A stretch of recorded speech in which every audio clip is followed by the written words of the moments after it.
We will use two 3D printed adapters that can hold our optical components and can be attached to Legos on the top and the bottom. Begin with the square-shaped adapter. Place a Thorlabs cage plate into the adapter. This cage plate contains the appropriate threading for us to attach our optics to. Then build a layer of Legos on top to secure the cage plate in place. I use 2x4 blocks here. Continue stacking Legos until you end up with a tower that's approximately 9 Lego blocks high. I've gone ahead and built this tower until it's 8 Lego blocks high. Once that's done, simply add on the final layer to your circular eyepiece adapter and snap it on top. Once that's done, you're now completed your tower. So these are the optics that will create the actual images.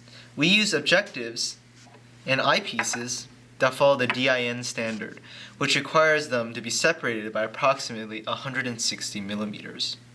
The first step is to take the objective and attach an adapter.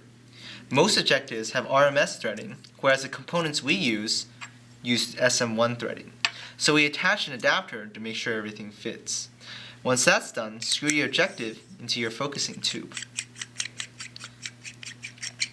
Once that's in, screw your focusing tube into the cage plate at the bottom of your tower, like so.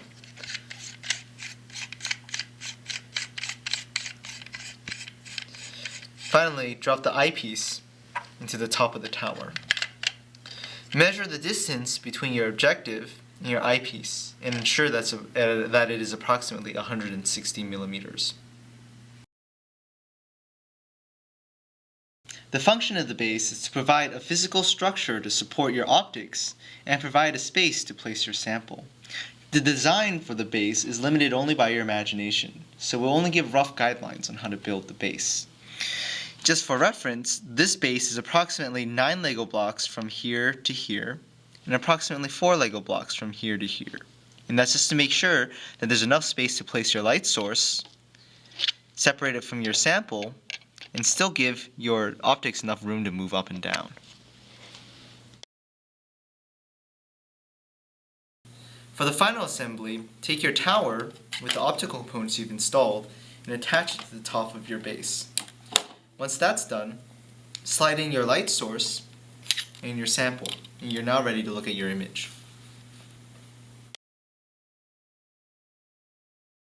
To modify the Legoscope so that I can accept a camera phone, build a layer 3 regular Lego blocks and 1 thin Lego block high.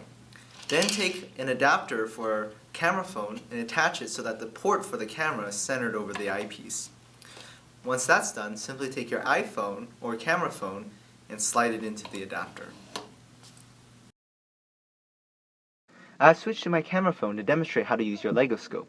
First, place your light source beneath your stage so that your field of view is evenly illuminated.